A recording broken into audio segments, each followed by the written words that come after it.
안녕하세요. 결혼 1년을 넘기지 못하고 이혼을 하게 된 20대 후반의 여자입니다. 이혼 서류 접수하러 갔을 때 남편 말고도 시부모님도 같이 해서 온 가족이 다 같이 다녀왔어요. 여기까지만 들으면 제가 이혼을 하게 된 이유가 시어머니 때문이라고 생각하실 분들이 계실 것 같네요. 하지만 사실은 전혀 그렇지 않아요. 너네 이혼하는 김에 나도 이혼해야겠다고 시어머니도 같이 이혼 서류 접수하러 따라왔던 거였거든요. 아, 엄밀히 말하면 시어머니 때문에 이혼했다고 봐도 무방하긴 하겠네요. 남편을 언제 만나고 어떻게 만났는지는 중요한 이야기가 아니니까 간단하게 정리하고 생략할게요. 연애 9개월 하고 결혼했고, 결혼은 반반 결혼했어요. 정확히 10원 단위까지 절반 나누고 결제할 때마다 네 반 내 반씩 낸 건 아니지만 누가 더 내고 누가 덜 냈다 이야기 안 나올 정도로 합리적으로 반반 결혼했습니다. 결혼 준비하는 동안 아무런 문제가 없었고 뭐 이상한 것도 없었어요. 그런데 결혼식 당일날 무언가 말로 표현할 수 없는 묘한 느낌을 받게 되었어요. 그 느낌은 얼마 지나지 않아서 궁금증으로 바뀌었고요. 결혼식 날에 제가 워낙 긴장을 했던 터라 신부 대기실에서 완전히 얼어붙어 있었어요. 분명히 그때 이분은 누구다, 저분은 누구다 해서 신랑 측 하객분들 소개도 받고 인사도 나누고 그랬었거든요. 그런데 제가 너무 긴장했던 탓인지 저희 친척들이랑 지인들, 친구들 제외하고는 누구랑 인사를 나눴는지 도무지 한 명도 기억을 하지 못했던 거예요. 물론 결혼했으니까 나중에야 정식으로 인사를 드리는 자리를 다시 가질 수 있겠지만 그래도 대충 어느 정도는 눈에 익혀놓는 게 저한테도 좋은 거 아니겠어요? 결혼식 내내 자꾸 그 생각하느라 신경이 쓰였는데 생각해보니 식 끝나고 식사하는 동안 한 번 더 인사를 드릴 기회가 있다는 걸 깨달았어요. 원래도 제 직업 특성상 사람 얼굴 기억하는 것 하나만큼은 자신 있는 분야였다 보니 한 번 더 인사드리면 절대 까먹을 일 없겠다 생각했지요. 그렇게 식사 시간에 하객분들 한 분 한 분 찾아가 다시 인사를 드리고 왔어요. 대충 누가 누구인지 얼굴하고 매치시켜서 기억을 딱 해놓았는데 그때서 뭔가 이상하다는 생각이 들었어요. 결혼식에 찾아온 손님분들이 하나같이 다 남편의 시외가 친척들 뿐이었고 남편의 친가 친척분들은 단 한 명도 참석하지 않았거든요. 결혼 전에 시아버지 가족관계까지는 제가 따로 들은 바가 없었다 보니 왜 친가 친척은 한 명도 안 왔는지 그냥 단순하게 호기심이 생기더라고요. 물론 응당 제가 몰라도 되는 이야기니까 미리 말을 안 했던 걸 테고 알려주지 않아도 그만인 사실이긴 합니다만 또 한편으로는 저도 이제 이 가족의 구성원이 되었는데 무슨 사유가 있는 건지 충분히 알아도 되는 거 아닌가 하는 생각이 들더라고요. 신혼여행 중에 이걸 남편한테 물어볼까 말까 혼자서 고민했어요. 그냥 거리가 멀어서 우연찮게 친척분들 모두가 날짜가 안 맞아서 참석 못했다는 단순한 이유일 수도 있겠지만 최악의 경우에는 아버님의 가족사에 아픈 상처가 있다거나 며느리인 저한테도 말 못할 비밀이 있을 수도 있으니까 제 입장에서는 이걸 물어보는데 최대한 조심해야 할 수밖에 없었습니다. 그런데 아무리 생각해도 제가 먼저 물어보거나 먼저 알려주기 전까지는 절대 제가 알아낼 방법이 없겠더라고요. 뭐 흥신소를 구해서 알아보는 방법도 있었겠지만 제가 뒷조사하는 것도 아니고 남편이나 시부모님이 알게 된다면 그건 그거대로 저한테 좋을 거 하나 없겠다 싶었고요. 결국엔 신혼여행 마지막 날에 남편한테 직접 물어봤어요. 왜 결혼식에 오빠네 친가친척은 한 명도 오질 않았느냐고 말이죠. 아침 드라마에나 나올 법한 그런 가족사 같은 게 있을 줄 알았고 남편도 대답하기 엄청 껄끄러워할 줄 알았는데 막상 제 질문을 받더니 대수롭지 않게 그거? 하면서 대답을 해줬어요. 과거에 어머님하고 친가친척들 사이에 무슨 일이 있었는데 그때부터 친척들하고 시부모님하고 연을 끊고 살게 되었다고요. 남편도 자세한 내용은 몰랐는지 그냥 뭉뚱그려서 연을 끊고 지내고 있다 그렇게만 알고 있었어요. 원래는 한 동네에서 다 같이 모여 살 만큼 사이가 좋았다는데 무슨 일인지는 자기도 워낙 어릴 때 일이라 자세히는 모른다더라고요. 남편 또한 어렴풋한 기억 속에 친척 형하고 친척 누나들하고 친하게 지냈던 기억이 있어서 자기만이라도 따로 만나볼까 했던 시기가 있었는데 시어머니가 워낙에 그쪽 사람들을 보고 싶어 하지 않아 했기에 자기도 그냥 그러다가 말았답니다. 무슨 사건인지는 몰랐지만 어쨌든 그 이야기가 저한테는 나름 대단하게 들렸어요. 우리 시아버지가 엄청 대단한 사랑꾼이구나 싶기도 했지요. 무슨 일이 있었던지 간에 가족이라는 인연을 무자르듯 끊어내는 게 사실 보통 쉬운 일은 아니잖아요. 심지어 남편이 기억도 못할 만큼 어릴 적이라고 하니 못해도 30년은 좋게 되는 세월이었을 텐데 강산이 3번이나 바뀔 시간 동안 어머님 한 분을 위해 가족들을 등지고 살고 있다는 게 참 놀라울 따름이었죠. 아들은 아버지를 닮는다는데 그때까지만 해도 내 남편도 나를 위해 그 정도 희생을 할 수도 있겠구나 싶어서 저도 더는 궁금해하지 않고 좋게 받아들였습니다. 그리고 저도 개인적으로 더는 이 일에 대해 궁금해하지 않겠다고 다짐을 했지요. 그런데 신혼여행 다녀오고 얼마 지나지 않아서 남편도 모르고 있던 그때 당시 사건의 전말을 시어머니 입을 통해 전부 듣게 되었어요. 제가 잘못 생각했던 게 하나 있었는데 아버님이 어머님을 위해 가족과 등지고 살게 되었던 게 어느 정도 맞는 말이긴 했지만 어머님이 당신 시댁 식구들과 그렇게 된 건 순전히 아버님의 잘못이라는 걸 알게 되었습니다. 신혼여행 다녀오고 나서 그 다음 주 주말에 시댁에 인사를 드리러 찾아간 날이었어요. 남편이 눈치도 없이 시부모님한테 제가 친가친척들 일을 엄청 궁금해하더라며 그때 무슨 일이 있었는지 말 좀 해달라고 말을 꺼냈어요. 제가 분명히 더는 궁금해하지 않고 물어보지도 않겠다고 그날 남편한테 말을 했는데 눈치를 보아하니 자기도 왜 친척들하고 등지게 되었는지 궁금했었나 봐요. 그럼 자기가 궁금하다고 하면 되는 걸 왜 굳이 저를 팔아가며 물어보나 싶어서 조금 짜증이 났습니다.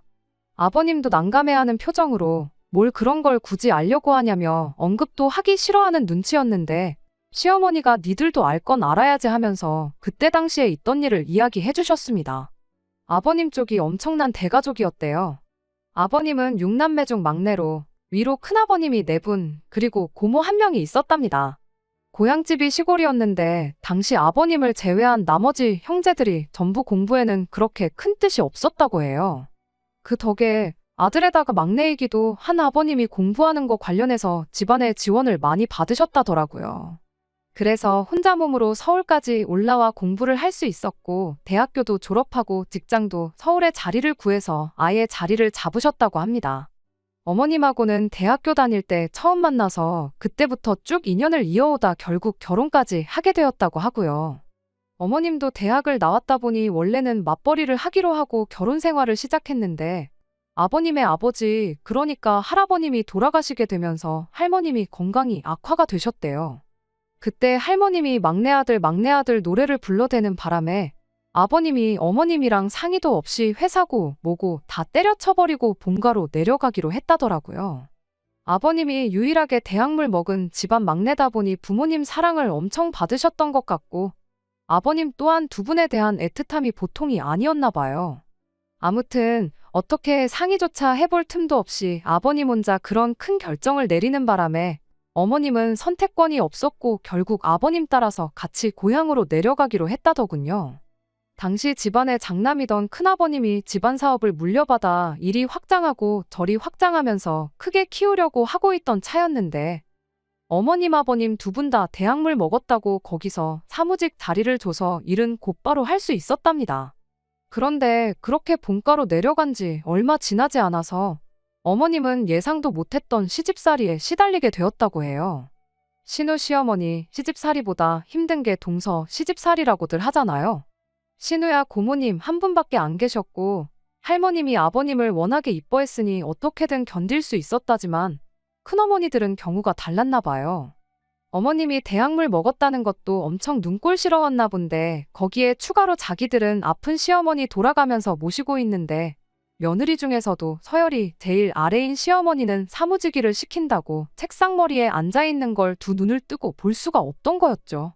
그 덕에 큰어머니들끼리 똘똘 뭉쳐서 쟤는 뭔데 왜 시어머니 봉양을 안 하는 거냐 뭐냐 아주 난리통을 치는 바람에 어머님은 그나마 경력을 이어갈 수 있었던 사무직 자리도 내려놓아야 했고 다른 큰어머니들처럼 할머니 병수발을 들기로 했답니다. 아버님은 어머님이 부당한 대우를 받는 와중에도 말 한마디 시원하게 못해주고 어머님한테 이참에 형수님들하고 친해질 좋은 기회가 아니냐고 했다고 해요. 거기서 큰어머니들하고 친해지기라도 했으면 그나마 나았을 텐데 그럴 리가 없었죠. 어머님한테 혹독한 동서시집살이가 시작된 거예요. 그동안 큰어머니들끼리 사이가 어땠던 간에 이젠 어머님이라는 부려먹기 좋은 공동의 호구가 생긴 거잖아요. 그 덕에 넷이서 아주 의기투합을 해서 어머님한테 할머님 병수발을 독박을 씌웠답니다. 어차피 자기들끼리 한통속인데 이유야 아무거나 가져다 붙이면 그게 명분이 되는 거였죠. 여태껏 서울에 떨어져 살면서 며느리돌이 제대로 한번 해본 적이 없으니 앞으로 3년은 어머님 혼자서 할머님 병수발을 들라고 우기기 시작했던 거예요. 말이 3년이지 할머님이 연세도 있고 한데 말인즉슨 돌아가실 때까지 곁에서 수발을 들라고 하는 거였죠. 만에 하나 3년이 지났는데 할머님이 살아계신다 한들 그때는 아마 또 새로운 이유를 찾았을 거라는 거예요.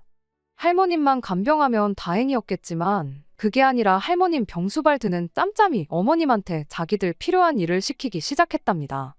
할머님이 뭐 24시간 내내 아픈 게 아니셨기 때문에 괜찮아 보이면 괜찮은 대로 큰어머니 댁 아무데나 끌려가서 집안일도 도와야 했고 그쪽 친정행사까지 끌려가서 온갖가지 일을 했다더라고요. 그렇게 1년이 지나니 어머님 몸무게가 거의 10kg 넘게 빠지고 원형 탈모도 겪고 아주 말도 못할 만큼 힘들었다더라고요. 무슨 부귀영화를 누리려고 이 사람을 따라와서 이 고생을 하고 있나 싶고 우울증 증세까지 보이셨다고 해요. 그 와중에도 아버님은 형님들, 형수님들 눈치 본다고 말 한마디 못하고 어머님 보고 참고 견디라는 말만 했다더랍니다. 당장 아버님 일자리부터가 집안 사업이었다 보니 괜히 형님이나 형수님 기분 거슬러서 좋을 거 없다고 한다던가 지성이면 감천이라고 언젠간 형수님들이 당신 노고를 알아줄 테니 견디고 참고 있어라 하는 식으로 말이죠. 그런 식으로 아버님이 대충 어머님 기분만 달래며 하루하루를 보내고 있었는데 할머님의 건강이 급격하게 안 좋아지면서 결국 돌아가셨다고 합니다. 그때 어머님은 어머님 나름대로 이젠 간병의 의무는 끝이 나게 되었으니 삶이 조금 나아지지는 않겠나 기대를 하셨다는데 어머님을 기다리고 있던 건 자유가 아니고 추악한 동서시집살이의 시작이었다고 합니다. 결국 견디다 못한 어머님이 아버님한테 언제까지 이렇게 살아야 되냐 하소연을 하셨는데 아버님이 어머님 앞에서 큰어머니들 편을 들어줬다고 해요. 시집살이 뭐 당신만 하고 있는 줄 아느냐고 우리 큰형수님도 처음 시집 왔을 때 어머니한테 시집살이 제대로 당했었고 아래로 들어온 형수님들도 어머니부터 위로 형수님들까지 다 시집살이 겪고 오신 분들인 거 모르냐면서요. 시집살이라는 게 원래 대물림 되는 거 모르냐고 우리가 서울에서 사는 동안 안 했던 자식돌이 며느리돌이를 하고 있는 거니 불만 갖지 말라고 했대요. 그때 어머님이 터져버린 거예요. 아버님 말을 믿고 시간이 해결해주겠지 하고 참아왔지만 아버님 말대로 시집살이가 대물림 되는 거라면 아버님 밑으로는 남자 형제가 아무도 없으니 평생 이 모양 이 꼴로 살아야 되는 거 아니냐. 이 못 믿어온 사람이 평생을 가도 내 편을 들어줄 것 같지는 않고 그 꼴을 보면서 평생 동서들 식모 노릇하면서 살았다간 내가 살아도 내 명예는 못 살겠구나 싶으셨던 거죠. 그래서 아버님께 심각하게 이혼 이야기를 꺼냈답니다. 당시 어린아이였던 남편 교육 문제도 있고 평생 이혼 엿딱지를 달고 살지언정 더는 당신네 가족들 식모로 살 생각은 없다고요. 아버님은 그제서야 사태의 심각성을 깨달은 건지 결국 그 후로 몇 달 지나지 않아서 두 분은 다시 서울로 삶의 터전을 옮기게 되었다고 합니다. 서울로 돌아가는데도 아주 난리도 아니었대요. 큰어머니들 입장에서는 지난 몇 년간 온갖 귀찮은 일을 도맡아서 처리해주던 일꾼 하나가 사라지는 거나 마찬가지였으니 말이에요. 그때 이렇게 떠나는 법이 어디 있냐며 이대로 가면 평생 가족 대접은 못 받을 줄 알라며 강하게 나왔다는데 어머님은 어차피 이혼까지 결심하셨던 터라 그러거나 말거나 알아서들 하라고 강하게 나갔답니다. 결국 그렇게 남편의 친가친척들과 그 후로 평생 연을 끊고 살게 되었다는 이야기였어요. 다 쓰고 보니 엄청 긴 이야기네요. 한 줄로 줄이자면 시어머니가 아버님 때문에 엄청 고생을 하셨다. 뭐 그런 이야기지요. 이 이야기를 하면서 치를 떠는 어머님 모습을 보니 그때 얼마나 고생하셨는지 듣고 있는 저조차도 가늠이 되지 않을 정도였어요. 그러나 저러나 어쨌든 시부모님과 큰집 사이에 얽힌 일이 사실상 저랑은 관계가 없는 일이었다 보니 어머님이 엄청 고생하셨구나 그러고 넘어갔습니다. 그런데 이 일 때문에 제가 이혼을 하게 될 줄은 그리고 시어머니까지 같이 이혼을 결심하실 줄은 생각도 못했어요. 사건의 발단은 저희 결혼하고 나서 두 번째 맞는 명절인 설날의 일이었어요. 추석은 그냥 시부모님 댁에서 조촐하게 넷이 모여서 음식 해먹고 시간 보내다 왔었거든요. 당연히 설날도 똑같이 그럴 줄 알았어요. 그런데 연휴 시작하기 일주일 전쯤 해서 뜬금없이 시아버지한테서 연락을 하나 받게 되었어요. 명절에 따로 무슨 계획이 있는지 물어보시더라고요.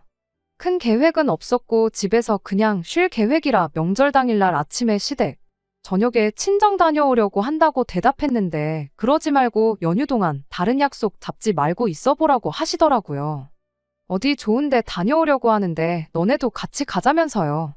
시댁 상황이 그렇다 보니 따로 제사도 지내지 않아서 말 그대로 저는 어디 여행이라도 다녀오실 계획인가 싶었어요.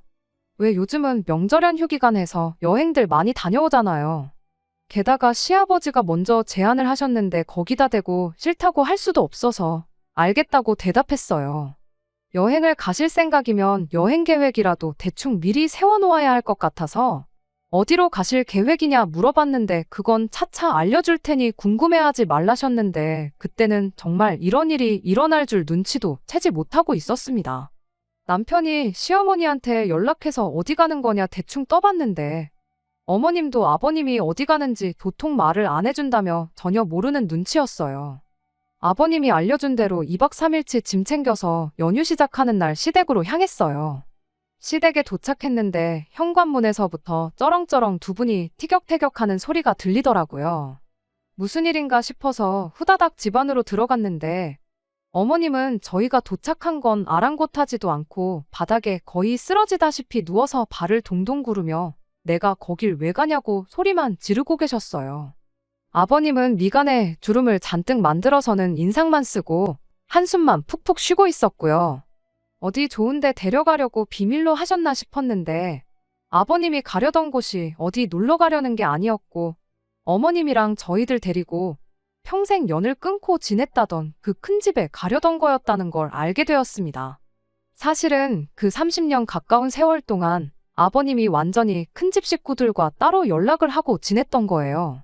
저희 결혼할 때도 축의금이라고 그쪽 집에서 아버님께 따로 50만 원을 보내줬었다네요. 아버님은 그렇게 큰 돈을 보내주는 걸 보면 형님들도 형수님들도 다시 우리랑 잘 지내보고 싶어서 그러는 것 같은데 옛날 같지 않을 테니까 한번 다녀와 보자고 어머님을 설득하고 계셨죠. 형제가 5이니까 계산해보면 한 집당 꼴랑 10만 원씩 낸 것 같은데 그걸 두고 큰돈이라고 하시는 게 며느리인 제가 듣기에도 어이가 없었어요. 심지어는 그 50만 원 받았다고 저희 결혼식장에도 불러서 아주 분위기를 개판 만들 계획도 가지고 계셨더라고요. 다행히 실행에 옮기지는 못했지만 말이죠. 아버님은 어떻게든 어머님을 설득하려고 했지만 솔직히 그 고생을 하셨는데 무슨 이유를 댄들 이제 와서 누가 거길 가고 싶어 하겠나요? 정신 차리고 감정을 조금 추스르신 어머님이 아버님한테 나는 내 발로 그 집구석 2번 다시 들어가지 않겠다고 다짐했고 그 마음은 여전하다고 한마디 하시더군요.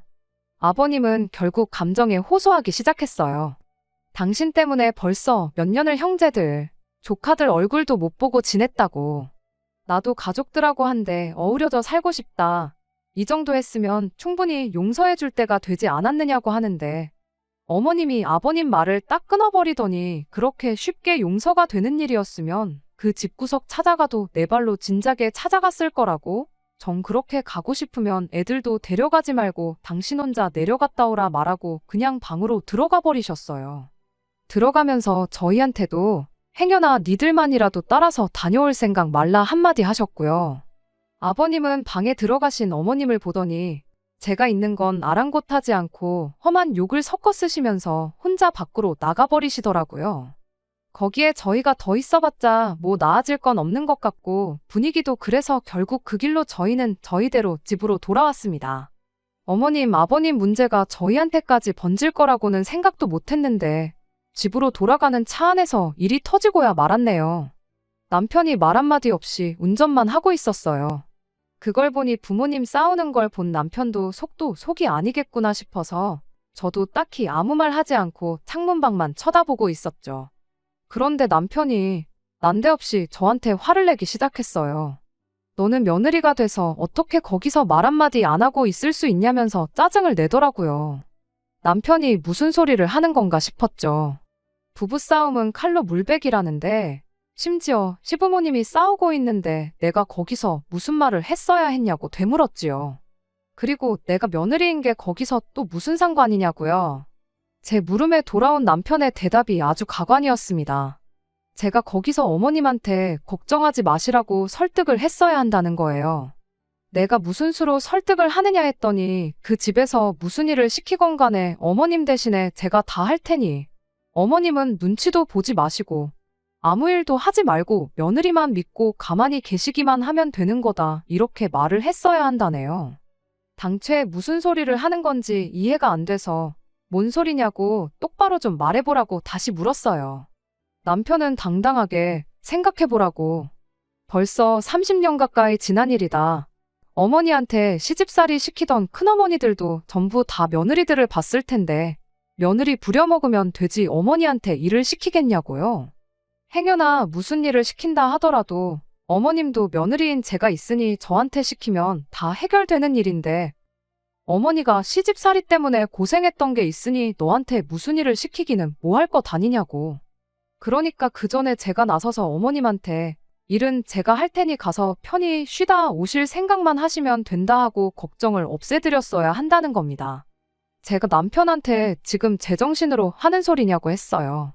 어머님 말 맞다나 아버님이 그때 당시에 시집살이는 대물림 되는 거라고 했던 말이랑 다르게 뭐가 있느냐고 따져 물었죠. 그랬더니 그때랑 지금이랑 같냐고. 시대가 달라졌는데 어머니가 당했던 것처럼 너한테 뭐 혹독한 일이라도 시킬까봐 그러냐. 그리고 만에 하나 너한테 일을 시킨다고 한들 어머니처럼 몇 년을 시키는 게 아니고 고작 2박 3일 하고 오는 건데 그게 그렇게 힘든 일이냐고 입에 개거품을 물더라고요. 제가 사람을 잘못 봐도 한참 잘못 봤어요. 자초지종을 모르고 아버님이 어머님을 위해서 가족들과 연을 끊었다는 사실을 알게 되었을 때 남편도 아버님을 보고 배워서 배우자를 위해선 가족과도 연을 끊을 만큼 어려운 결단을 내릴 줄 아는 사람이겠다고 생각했는데 그게 아니고 닮아선 안 될 부분만 쏙 골라서 닮은 거였어요. 이대로는 집에 가서도 똑같은 이유로 대판 싸울 것 같아서 남편한테 그 길로 차 돌려서 다시 시댁으로 가자고 했습니다. 이유는 말 안 해줬는데 남편 표정이 한층 밝아진 게 제가 시댁에 다시 가자고 한 게 시시비비를 가리려고 하는 게 아니라 자기가 말한 대로 어머님 설득해서 큰 집에 모시고 가려고 하는 거라 생각했었나 봐요. 저는 열받아서 말 한마디 나오질 않는데 남편은 뭐가 그렇게 신이 난 건지 콧노래까지 흥얼거리면서 운전을 하고 있더라고요. 그래, 어디 한번 집에 가서도 콧노래가 나오는지 한번 두고 보자 했어요. 결국 그렇게 시댁에 다시 도착했습니다.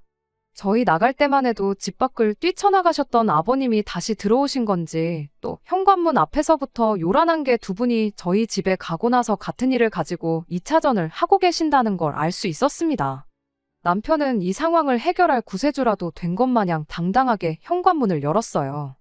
어머님도 아버님도 다투던 걸 멈추고 니들이 여기는 왜 다시 또 왔냐는 표정으로 저희를 쳐다보셨고요.